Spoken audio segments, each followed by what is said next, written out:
Let me begin. Who is the greater threat to peace? Let's forget Israel, okay? Who is the greater threat to peace in Syria? ISIS or Israel?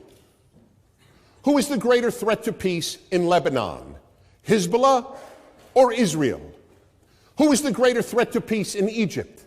The Muslim Brotherhood or Israel? Do you understand? All of a sudden we change the entire scenario because it is now Hamas instead of Hezbollah or ISIS or Muslim Brotherhood. We have a debate. Hamas is a kindred spirit to ISIS and Hezbollah and Boko Haram. What do you think, they're an exception? All of those are monstrous. But Hamas, they're a terrific bunch who really want peace.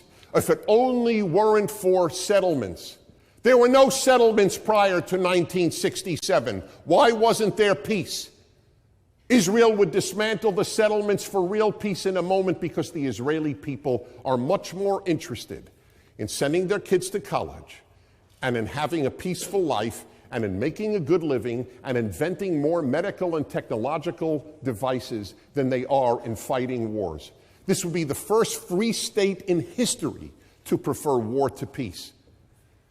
It is highly, highly unlikely. The Hamas covenant, it says Israel will exist and will continue to exist until Islam will obliterate it, just as it obliterated others before it. The time will not come until Muslims will fight the Jews and kill them. That's actually in the Hamas charter. Then there's this. Allah is its goal, the Prophet its model, the Quran its constitution, jihad its path, and death for the case of Allah its most sublime belief. This is what Israel is fighting against. Israel is not oppressing the Palestinian people. Hamas is oppressing the Palestinian people. Israel is a democracy. It's not a perfect country, but which country is? Hamas is a lunatic, genocidal, suicidal terrorist organization which speaks of Jewish treason and calls for jihad. Israel, also, is a state, by the way. And it has been a state since 1948, since the United Nations granted the Jews their state back after thousands of years of persecution, discrimination, and one massive Holocaust. The Arabs were also granted a state back then. The Jews said yes, the Arabs said no, and they started a war which they lost. Calling for Israel not a state and trying to separate it from the people who live in it and then claiming it's not anti-Semitism, I'm not sure how that works. Almost each one of you, individually, has more followers than the entire Jewish population of the world.